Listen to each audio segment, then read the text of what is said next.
জয় নিতাই, জয় গৌর, রাধা রানী কি জয়। আজকে পূর্ণ কামদা একাদশী। আসুন এই পূর্ণ দিনে আমরা কামদা একাদশী মাহাত্ম্য কথা শ্রবণ করি। চৈত্র মাসের শুক্লপক্ষে কামদা একাদশী ব্রত মাহাত্ম্য বরাহ পুরাণে বর্ণিত হয়েছে। মহারাজ যুধিষ্ঠির বললেন, হে বাসুদেব, আপনি কৃপা করে আমার কাছে চৈত্র মাসের শুক্লপক্ষের একাদশীর মহিমা কীর্তন করুন। শ্রীকৃষ্ণ বললেন, হে মহারাজ, এই একাদশী ব্রত সম্পর্কে এক বিচিত্র কাহিনী বর্ণনা করছি, আপনি মনোযোগ দিয়ে তা শ্রবণ করুন। পূর্বে মহর্ষি বশিষ্ঠ মহারাজ দিলীপের কৌতূহল নিবারণের জন্য ব্রত কথা কীর্তন করেছিলেন। ঋষি বশিষ্ঠ বললেন, হে মহারাজ, চৈত্র মাসের শুক্লপক্ষের একাদশীর নাম কামদা। এই তিথি পাপনাশক ও পুণ্যদায়িনী। পূর্বকালে মনোরম নাগপুরে স্বর্ণ নির্মিত গৃহে বিষধর নাগেরা বাস করত। তাদের রাজা ছিলেন পুণ্ডরিক। গন্ধর্ব, কিন্নর ও অপ্সরাদের দ্বারা তিনি সেবিত হতেন। সেই পুরী মধ্যে অপ্সরা শ্রেষ্ঠ ললিতা ও ললিত নামে গন্ধর্ব স্বামী স্ত্রী রূপে ঐশ্বর্যপূর্ণ এক গৃহে পরম সুখে দিন যাপন করত। একদিন পুণ্ডরিকের রাজসভায় ললিত একা গান করছিল।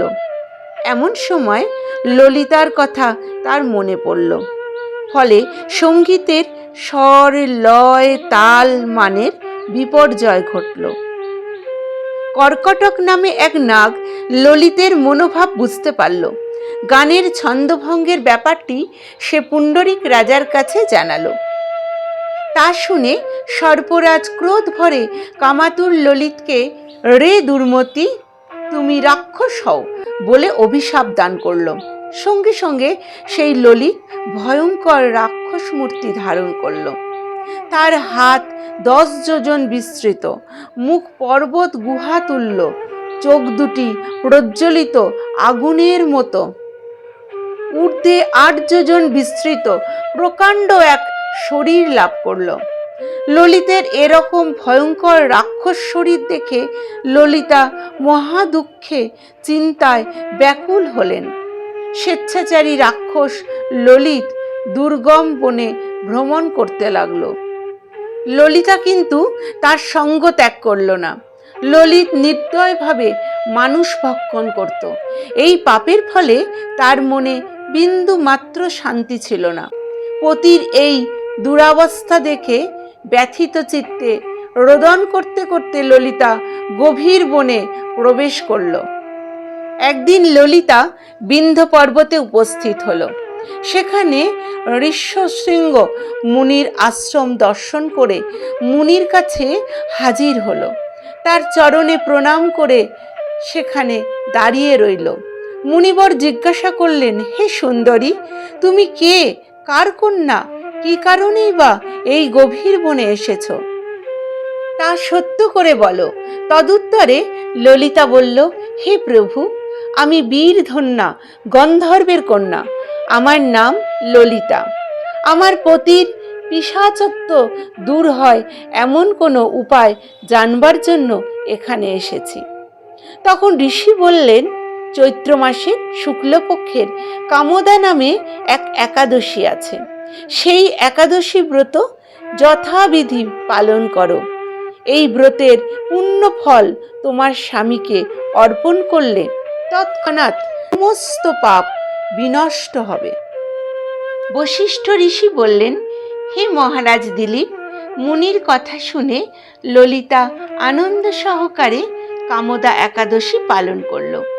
তারপর ব্রাহ্মণ ও বাসুদেবের সামনে পতির উদ্ধারের জন্য আমি যে কামদা একাদশী ব্রত পালন করেছি তার সমস্ত ফল আমার পতির উদ্দেশ্যে অর্পণ করলাম।